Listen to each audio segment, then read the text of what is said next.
안녕하세요. 김철애입니다. 2026 공공경제론 제4장에 대한 강의 동영상을 올려드리도록 하겠습니다.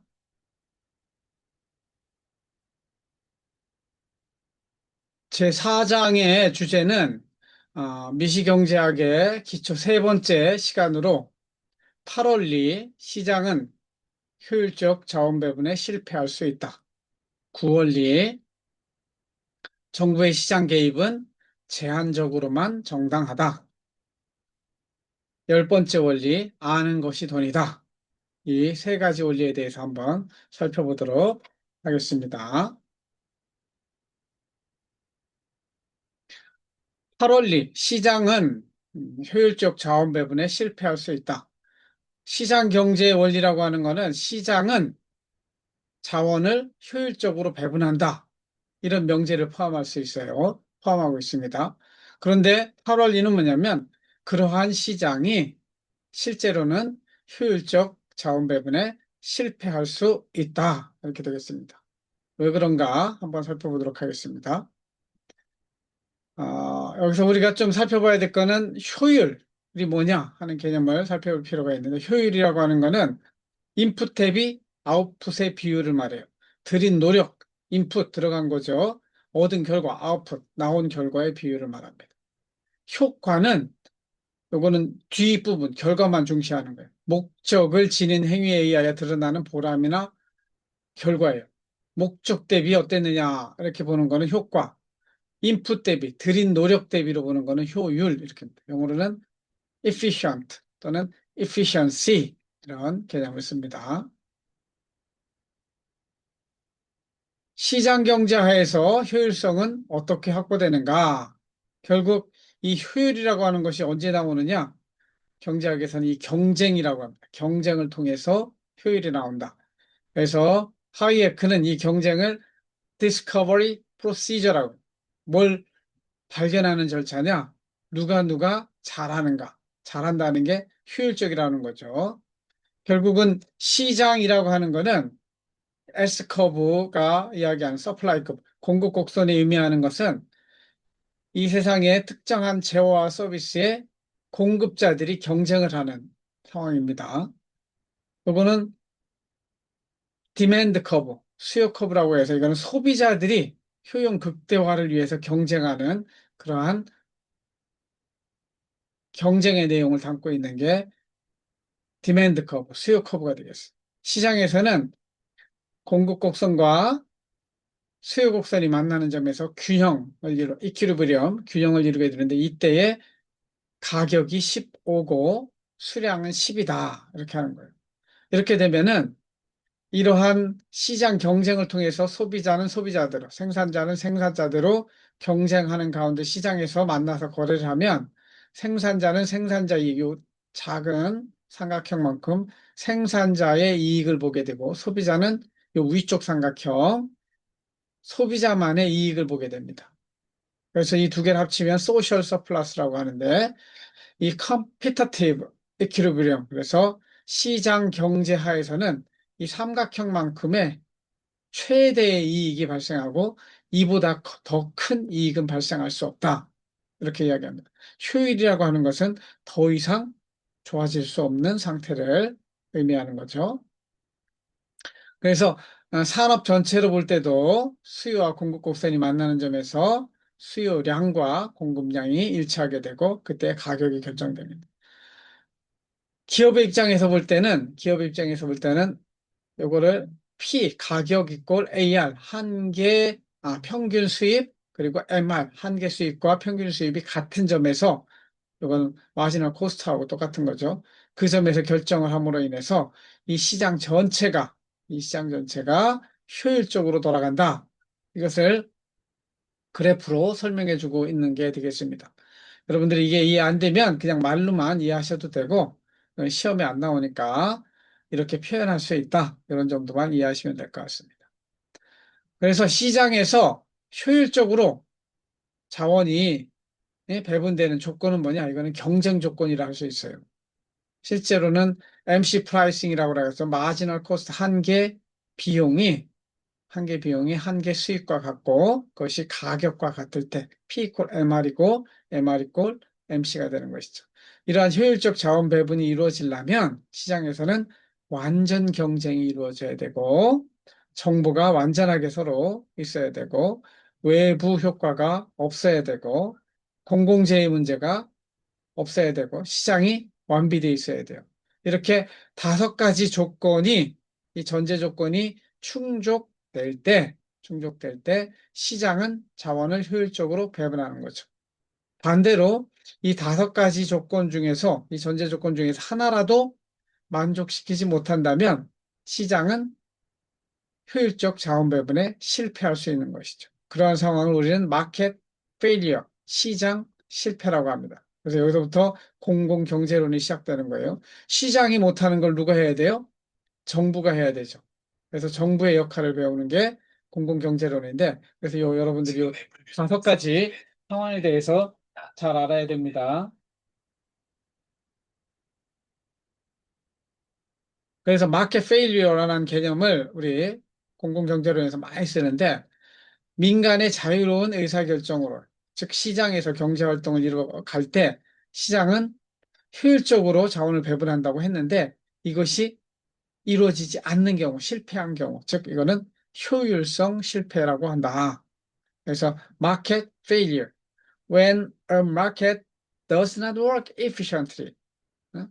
시장이 efficiently, 효율적으로 작동하지 않아요. For example, because buyers and sellers do not have all the information they require.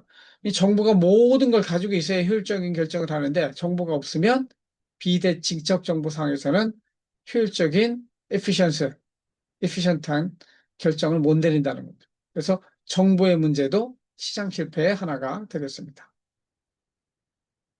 그래서 시장 실패의 다섯 가지 요인 앞에서 살펴본 것처럼 이것을 우리가 배워가는 게 공공경제론의 시작이에요. 공공재의 특성. 공공재는 시장에서 나중에 다시 하겠지만 생산이 이루어지지 않아요. 필요함에도 불구하고 외부 효과는 이 재화가 지니는 특성 때문에 시장에서 과대 공급되거나 효율적으로 공급되지 않는다는 게 뭐예요? 과대하게 공급되거나 공공재는 아예 공급이 안 돼요.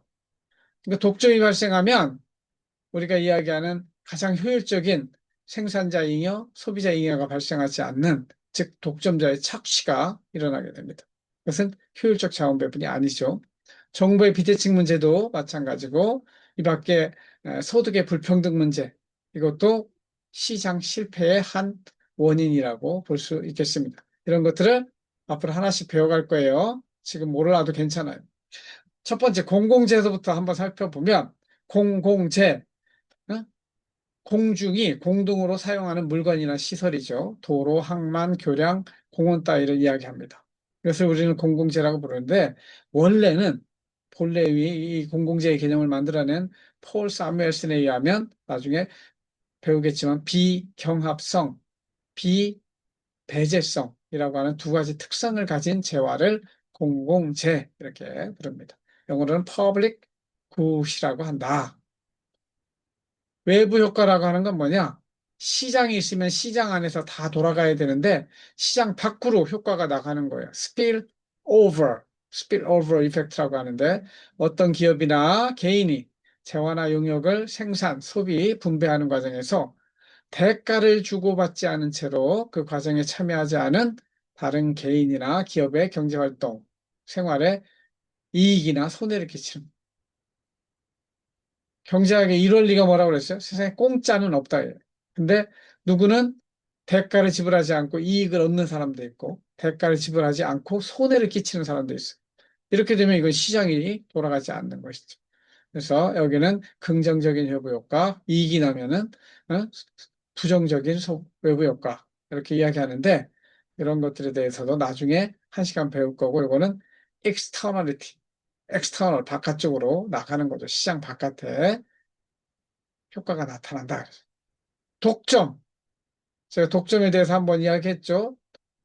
착한 독점, 나쁜 독점 이야기했지만 독점이 발생하게 되면은 원래는 이 C, 여기가 efficient한 이런 생산점인데 요거보다 MEM, 즉 모노폴리, 독점으로 가면은 생산량이 줄어요.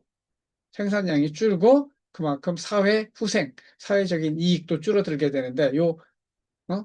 색칠한 삼각형만큼의 사회적인 이익이 손실되므로 여기서 때가 최적의 상태인데 최적의 상태가 아닌 상태가 되는 것이죠.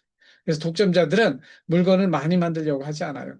물건을 적게 만들고 비싸게 팔아서 이익을 보게 되죠. 그래서 생산자 이익이 훨씬 더 커지고 소비자 이익은 줄어든다. 사회 전체적으로는 이만큼의 이 삼각형만, 이걸 하버거 삼각형이라고 하는데 영어로는 deadweight loss라고 합니다. deadweight loss, 자중 손실이라는 의미로 개념을 하는데 이만큼 하여튼 사회 전체적으로 효율성이 떨어지는 문제가 발생한다. 독점 때문에 그렇다. 하는 것이고.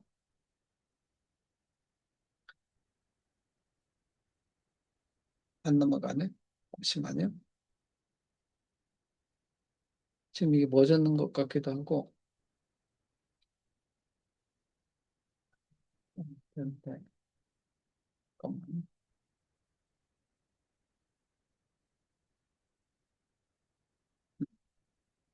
아까 이게 안 넘어갔는데 다시 하겠습니다. 독점까지 이야기했고요. 그 다음에 이렇게 발생하는 시장 실패를 어떻게 해결할 수 있는가? 여기서부터 이제 시장이 해결하지 못하는 문제는 누가 해야 돼요? 공공 부분에서 해결해야 되는 것이죠. 그래서 공공경제론이 시작되는데 강제성을 지는 자율로 결정하는 시장에서는 안 되니까 강제성을 지닌 정부를 만들자. 그래서 홉스는 만인 대 만인의 투쟁의 상황에서 결국은 정부가 필요하다. 강력한 정부가 있어서 야, 이거는 시장에 맡기면 안 되고 군대 우리가 만들어야죠. 병역, 경찰, 테러. 그래서 강제력이 필요한 거죠. 강제력 없이는 불가능한가? 즉 시장 안에서는 어떻게 안 될까 하는 게 이게 자발적 협상론이라는 거예요. 그래서 자율 계약에 따라서 시장에 맡기면 안 되지만 우리가 각자가 서로 자율적으로 계약하는 가운데 그 필요한 걸 만들어내자. 그래서 이 강제력 없이 그 시장 실패를 치유하기 위해서는 사람들이 일단은 서로 솔직해야 되고 착해야 돼요. 그래서 실질적으로는 사람이 그렇게 어, 이타적이지 않기 때문에 이기적이기 때문에 자발적 협상이 일어나기는 힘들고 결국은 인간이 선택한 방법은 강제력을 지닌 정부를 통해서 병역과 경찰과 테러와 사회복지 이런 것들을 하는 정부를 만들자. 그리고 이 정부에서 일하는 사람은 공무원이라고 부르자. 이 정부가 어떻게 돈을 쓰는가 배우는 거는 공공경제론으로 하자. 이렇게 하게 된 거죠. 그래서 정부가 이제 시장에 개입하게 되었어요. 그렇다고 정부가 만능이냐? 그렇지만 않습니다. 정부의 시장 개입은 제한적으로만 정당하다. 시장이 실패했으니까 몸이 아프니까 의사가 와서 고쳐야 되죠. 그렇다고 의사가 다 고칠 수 있느냐? 의사가 더 망칠 수도 있어요. 그 의사의 역할을 하는 정부가 government인데 정부인데 실패할 수 있는 거죠. 그래서 아까는 시장이 실패했다고 그래서 market failure라고 했다면 여기는 정부가 실패했다고 그래서 government failure 이렇게 부르게 되죠. 정부란 무엇인가? 입법, 사법, 행정의 3권을 포함하는 통치기구를 말합니다. 국어사전에서는. 그래서 상권 분립이 있는데 입법부, 사법부, 행정부로 나뉘어서 이 권력을 가지고 통치하는 기관을 정부라고 하죠. 그러나 저는 이 정부가 가지고 있는 특성이 제일 큰 특성이 강제성이기 때문에 강제성을 가지고 시장에 개입할 수 있는 그런 주체를 정부라고 부르는 government라고 하고 the body of persons that constitute the governing authority of a political unit or organization 이렇게 영어로도 해석을 해보시기 바랍니다. 정부는 어떤 특성을 지녔는가? 헌법과 법률의 기초에서 강제력을 지녔어요. 강제력이 뭐예요? 하라고 했는데 안 하면 감옥에 보내는 거예요. 그래서 강제력은 그 뒤에 뭐가 있을 때 가능하냐? 경찰이나 군대가 있을 때 가능한 거예요. 경찰이나 군대가 없는데 강제력을 지니려면 깡패밖에 없어요. 깡패. 동물의 왕 사자는 어떻게 강제력을 해요? 잡아 먹어버리는 거죠. 그래서 이 정부는 강제력을 부여받은 유일한 주체고 자유로운 시장에 대한 개입을 할 수 있습니다. 이 개입 방법은 권력적으로 직접 개입하는 그런 방법도 있지만 보조금을 주거나 잘못하면 벌금을 내게 하는 이거는 인센티브를 주는 거죠. 유인적 수단을 사용하기도 합니다. 그래서 이 정부는 시장 실패가 일어나기 때문에 필요하고 시장 실패를 잘 치료하면 사회후생을 확대하기 때문에 정부의 성공이 되는 거죠. Government success가 되는 거예요. 하지만 이 정부가 있음으로 인해서 여러분들이 한번 생각해요. 정부가 있음으로 인해서 유익한 게 무엇이고 무엇이 나한테 손해가 되는가. 특히 불필요성, 손해가 되는 걸 생각하면 나의 자유를 제약해요. 내가 군대 가기 싫은데 강제로 군대 가라고 그러죠. 세금 내기 싫은데 강제로 세금 내라고 하죠. 그래서 우리의 기본권을 침해하는 그런 존재다. 그래서 결국은 정부가 마냥 좋은 것만은 아니라는 것이죠. 모든 것에 동전의 양면이 있듯이 좋은 점이 있으면 나쁜 점도 있어서 그럼 어느 정도 수준에서 할 것인가? 정부의 개입 정도를 판단해야 되는 문제가 생깁니다. 그래서 지나치게 정부가 개입해서 오히려 효율성을 망치는 경우가 있는데 이런 거는 government failure라고 부른다. 그래서 시장 실패를 바로잡기 위한 정부의 개입이 오히려 자원 배분의 효율성을 떨어뜨리는 현상을 우리는 뭐라 그래? 정부 실패라고 한다. 정부 공무원의 정보 부족이나 관료주의적 속성, 시차 때문에 이런 정부 실패가 발생한다. 이거를 government failure라고 한다는 거죠. 읽어보세요. 그러면 정부 실패를 어떻게 파악할 수 있을까? 모든 것은 비용과 편익으로 생각하는 것이죠. 우리가 짜장면을 먹으러 갔는데 짜장면이 10,000원이에요. 근데 먹고 나서 만족도가 5,000원밖에 안 돼요.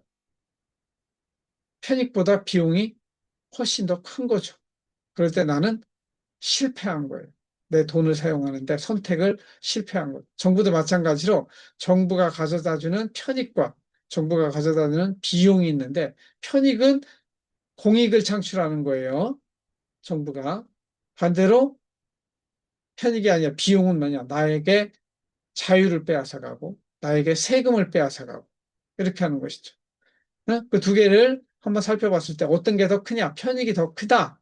그러면은 정부는 실패하지 않은 거예요. 반면에 비용이 너무 크다. 비용이 너무 크다. 그러면은 정부가 실패한 것이죠. 그래서 비용으로 생각할 수 있는 거는 세금, 병역 의무, 경제적 규제, 그만큼 자유를 빼앗기는 것이죠. 편익은 이것을 통해서 국방, 군대도 있고, 경찰도 있고, 복지도 있고, 경제 성장도 이루어지니까 결국은 올바른 선택하려면 비용보다 편익이 큰 수준에서 멈춰야 되는 것이죠. 그래서 국민이 기꺼이 나는 공무원이 하는 일들이 나에게 유익하기 때문에 내가 내는 세금이 아깝지 않아. 그러면은 정부는 실패하지 않은 거예요. 정부는 성공한 거예요. 그래서 사람들이 나는 공무원이 너무너무 고마워.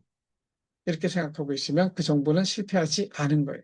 반면에 공무원 쟤네들 맨날 내 세금으로 먹고 노는 놈들이야, 도둑놈들이야 한다든가 난 세금 내는 게 아까워. 이러면은 정부는 국민의 관점에서 실패한 거죠. 그러면 왜 정부 실패가 발생하느냐? 일단은 공무원들이 너무 몰라요. 문제를 해결하려면 의사가 병을 고치려면 의사가 지식이 많아야 되잖아요. 정보가 많아야 돼. 근데 돌팔이 의사야. 공무원이 돌팔이야. 그러면은 정부 실패가 발생하겠죠. 그 다음에 이 공공 영역에서 일어나는 문제 중에 트레저디 오브 카먼스라는 게 있어요. 함께 사용하면 뭐든지 빨리 고장나요. 공중 화장실에 있는 화장실 빨리 닳아요. 왜 그럴까요? 사람들이 같이 쓰는 거는 내 것이기 때문에 아껴 써야 된다는 생각을 하지 않아요. 그런 것들이 트레저디 오브 카먼스, 함께 쓰는 물건의 비극이라고 하는 거죠. 공유지의 비극 이렇게. 정치인의 문제. 정치인은 말로는 국민을 공익을 원한다고 하지만 실질적으로는 안 보이는 곳에서는 자신의 이익을 추구하게 돼 있어요. 그렇기 때문에 국민의 감시가 없는 틈을 타서 정치인들이 국민의 받은 권력으로 자신의 이익을 위해서 하니까 공익이 실현되지 않는 그런 문제가 있게 되고 이익 집단들이 정치 과정에 관여해서 의사들이 대표적이죠. 의사들은 자신의 이익이 관철되지 않으면 파업을 하고 데모를 하고 이렇게 되는 것이죠. 그 다음에 공무원의 윤리적인 문제도 있어요. Rent seeking activity라고 그러죠. 공무원이 월급을 받음에도 불구하고 뇌물을 받는 거. 그럼 rent seeking activity. 이 지대 추구 행위라고 그래요. moral hazard, 도덕적 해이, budget maximization, 즉 예산 극대화. 어떻게든 불필요한 예산도 내가 확보해야 된다고 생각합니다. 그만큼 효율이 떨어지는 것이죠. 이런 것들은 정부 실패가 발생하는 원인으로 한번 살펴볼 수 있다.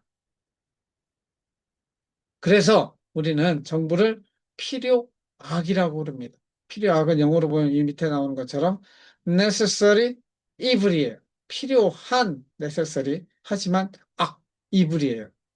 어떤 면에서는 필요하지만 또 어떤 면에서는 악인 거죠. 양면성을 가지고 있는 거죠. 없는 것이 바람직하지만 사회적 상황에서 어쩔 수 없이 요구되는 악을 필요악이라고 해요. 악하기 때문에 필요 없지만 그래도 필요해요. 우리 주변에 많은 필요악들이 있어요. 경찰도 그렇고 공무원도 그렇고 어떻게 보면 남편도 그렇고 부인도 그렇고 필요한데 또 어? 모든 게 선만 있는 게 아니고 어? 필요한 건 선이죠. 선과 악이 혼재하는 그런 상황을 필요악이라고 이야기를 합니다. 그래서 정부는 필요악이다. 필요하지만 악하니까 되도록이면 정부는 작을수록 좋다. 이런 것들이 신고전파 경제학자들이 주장하는 작은 정부론이 되겠습니다. 그래서 한 국가에서 정부와 시장의 비중을 어떻게 할 것이냐, 세금을 얼마 내는가, 국민 부담률 그러면 사회보험을 포함한 조세의 사회보험을 부담한 국민의 부담을 따지는 거예요. 우리나라는 조세 부담률 한 21, 2% 되고 국민 부담률까지 하면 30% 정도 됩니다. 그래서 저 같으면 연봉이 1억이다. 그러면 한 3천만 원을 세금과 사대보험으로 내는 것이죠.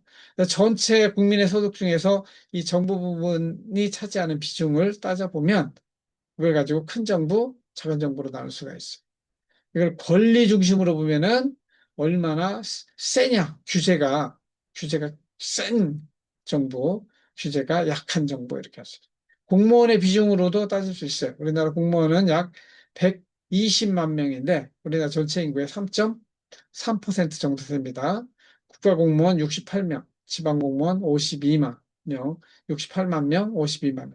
여기다 공공기관 직원들 50만 명 정도를 합치면 우리나라는 한 170만 정도가 공공부문에서 종사하는 사람이다. 그래서 167만을 5천만 명으로 나누면 3.3% 정도가 공공부문에 종사하고 있는 근로자다. 이렇게 이야기할 수 있겠습니다. 마지막으로 시벌리는 아는 것이 돈이다. 정보의 문제도 시장 실패의 중요한 요인 중에 하나인데 이 정보라고 하는 것은 관찰이나 측정을 통해서 수집어낸 자료를 실제 문제에 도움이 될 수 있도록 정리한 지식이에요. 그래서 자료는 데이터라고 하죠. 데이터에서 정보, 인포메이션이 되는 거예요. 그래서 수많은 데이터가 있으면 그것을 우리 가치 있는 무엇으로 만들어내면 인포메이션이 되는 거예요. 그래서 인포메이션은 knowledge obtained from investigation, study, instruction. 데이터는 뭐냐? factual information. 그냥 있는 그대로의 숫자를 데이터라고 하고 그것을 어떻게든 이렇게 공부를 하고 조사하고 분석해서 만들어낸 새로운 의미 있는 자료를 정보 이렇게 부른다. 그래서 데이터와 인포메이션의 차이를 영어로 된 언어로도 한번 비교해 보시고 그럼 어떤 정보가 더 가치가 있느냐? 그게 어떤 사회적 필요가 있는데 이 세상에 가치 있는 정보는 모두가 알고 있는 정보, 신문에 나는 정보, 뉴스에 나오는 정보는 그렇게 가치가 있는 정보가 아니에요. 결국 정보 중에 가치 있는 정보는 나만 알고 있는 정보일 때 다른 사람은 모르는데 나만 알고 그 정보의 비대칭성이라고 하죠. 여기 asymmetry of information. 그래서 정보를 가지려면 정보도 그냥 얻어지지 않으니까 정보를 획득해. AI에 쳐보든지 네이버에 쳐보든지 이렇게 해야 되고 또 어떤 데 도서관 가서 해야 되고 설문조사도 해봐야 돼. 이런 것들이 비용이 들어가요. 그 정보를 통해서 얻게 되는 이익도 있잖아요. 이걸 편익이라고 할 수 있죠. 그래서 이 정보가 비대칭적일 때 더 가치를 지니게 진다 하는 것이 정보의 비대칭성 문제입니다. 그런데 이 정보의 비대칭성이 가져오는 경제학적인 문제, 이런 것들을 따져보면 첫 번째 역선택이라는 게 있어요. Adverse Selection. 이거는 보험시장에서 나온 이론인데, 보험을 들려면 아픈 사람이 보험을 들어요. 그럼 보험료를 내야 되잖아요. 근데 건강한 사람이 보험에 들까요? 동일한 보험료를 낸다면 건강한 사람은 안 들고 아픈 사람만 보험에 들게 돼 있어요.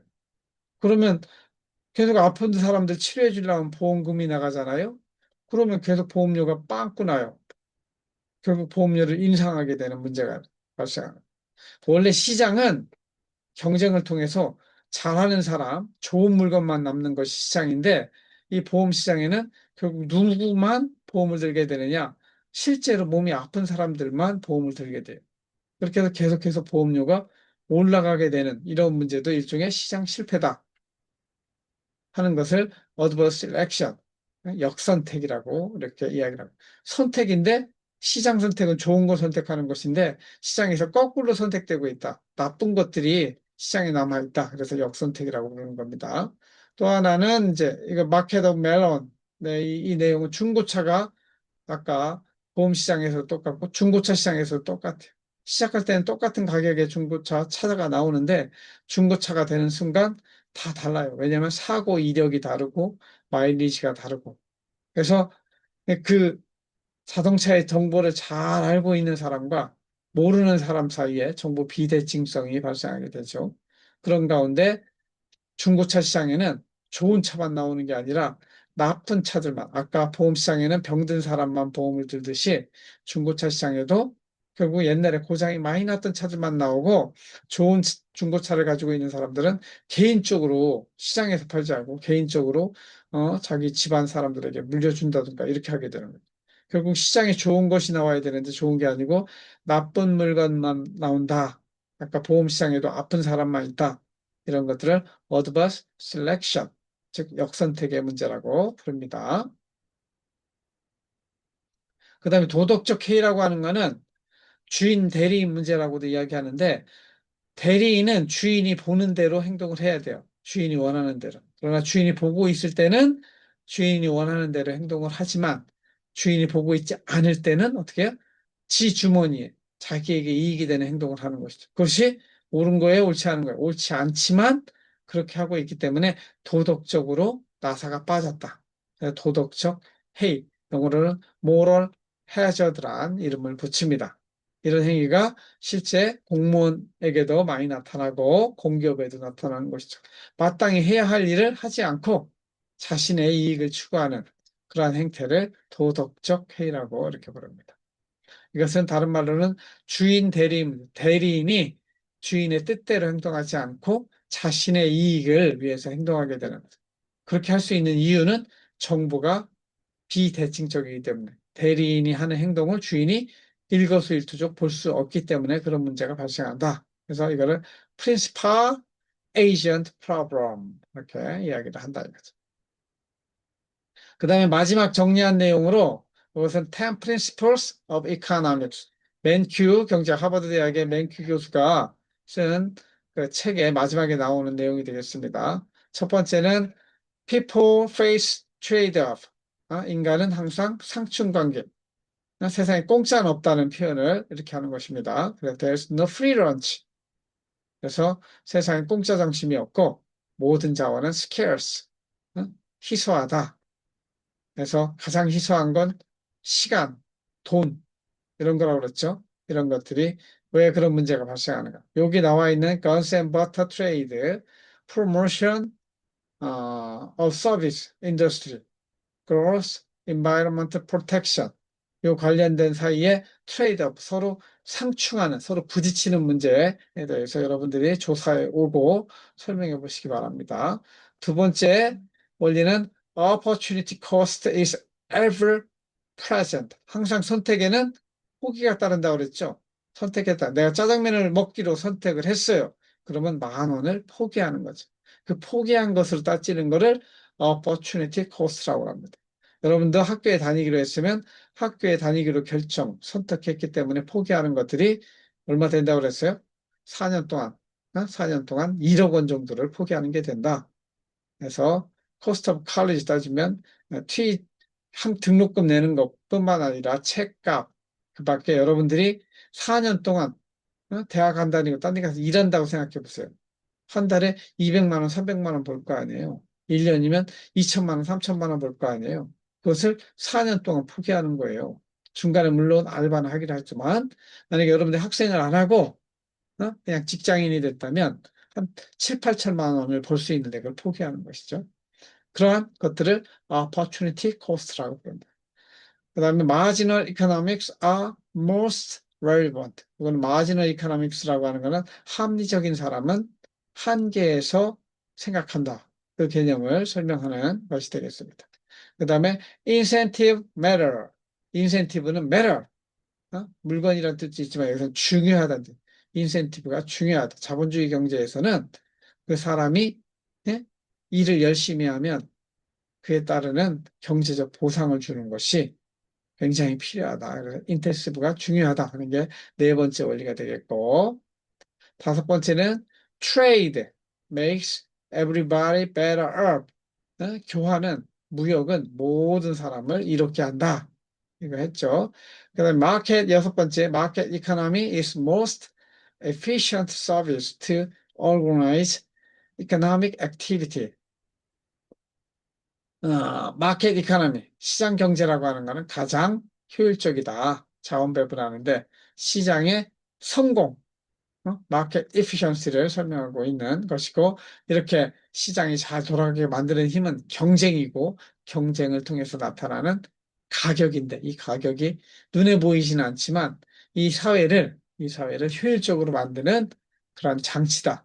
그래서 보이지는 않지만 이 사회를 효율적으로 돌아가게 만드는 힘은 invisible hand, 보이지 않는 손이고 그것은 이 세상에 돌아가는 가격, 사람들이 가격을 보고 어떻게 결정할 것인가, 어떻게 선택할 것인가를 결정하는데 그것이 제일 중요한 포인트가 된다. 그래서 마켓 이코노미 관련돼서 컴피티션, 경쟁과 시장 가격에 대한 설명이 되겠습니다. 그 다음에 government correct market externality, market failure라고 하죠. 시장이 실패하는데 그것을 정부가 치료할 수 있다 하는 이야기를 담고 있는 게 7원리가 되겠고 여덟 번째 원리는 standard of living depends on productivity. 이거는 제가 다루지 않았는데 이거는 뭐냐면 standard of living, 삶의 수준, 생활 수준이라고 하는 것은 어디에 결정이 되느냐? productivity, 그 사회가 가지고 있는 생산성, 이 생산성이 능력이에요. 생산성이 높으면 높을수록 어떻게 해요? 스탠다드 오브 리빙, 삶의 수준이 높아진다. 선진국이죠. 선진국 스탠다드 오브 리빙을 높여주는 그것은 뭐냐? 프로덕티비티고 이 프로덕티비티, 즉 생산성을 높여주는 것은 과학기술이죠. 그래서 결국 선진국들은 과학기술이 발전한 나라가 되겠습니다. 그래서 프로덕티비티의 개념, 여기 이피션시의 개념이기도 합니다. 그 다음에 아홉 번째는 price are affected by monetary policy. 9번하고 10번 사항은 사실은 그 거시경제학에 나오는 건데 이 가격이라고 하는 것이 어디에 영향을 받느냐? monetary policy. 응? 우리나라 같으면 한국은행, 미국 같으면 FRB라고 하는 연준 의장이 이자율을 통해서 화폐의 정책을 어떻게 하느냐에 따라서 가격이 달라진다. 이런 것들인데 요거는 뭐 그냥 참고로만 아시고 모르셔도 됩니다. 뭐 열 번째 원리는 society face a short-term, short-run trade-off between inflation and employment. unemployment라고 하는 거는 이거 실업이에요. 실업과 인플레이션 사이에는 반비례 관계가 있다. 이것도 거시경제학에 나오는데 여러분들 뭐 굳이 9번, 10번까지는 알 필요가 없고 필요하면 제가 설명을 수업 시간에 또 해드리겠습니다. 그래서 마지막으로 영어로 된 이거 하나 살펴보고 갈게요. The purpose of studying economics. 영어를 공부하는 목적은 뭐냐? is not to acquire a set of ready-made answer to economic question. 경제적인 질문에 대해서 어? 이미 결정돼 있는 그런 정답을 찾는 게 not 아니다 이거예요. But 그럼 뭐예요? To learn how to avoid being deceived by economists. 이 세상에 경제학자들이 많은데 경제학을 하는 그 인간들로부터 속지 않기 위해서 경제학을 배워둬야 된다는 거죠. 나 경제학 전공이야. 그러니까 내 말이 맞아. 이런 사람들 잘하고 있는지 못하는지 알아보려면 나도 경제학을 공부해야 된다 하는 이야기를 조안 비올렛 로빈슨이라는 사람이 여자예요. 이런 사람이 이야기를 했다. 실제로 배워두면 남들한테 속지 않을 수 있어요. 경제적인 문제를 잘 살펴볼 수 있는 여러분들이 되었으면 좋겠습니다. 이상으로 제4장에 대한 강의 동영상을 마치고 나머지 자세한 내용들은 수업 시간에 질의응답을 통해서 또 살펴보도록 하겠습니다. 들어주셔서 감사합니다.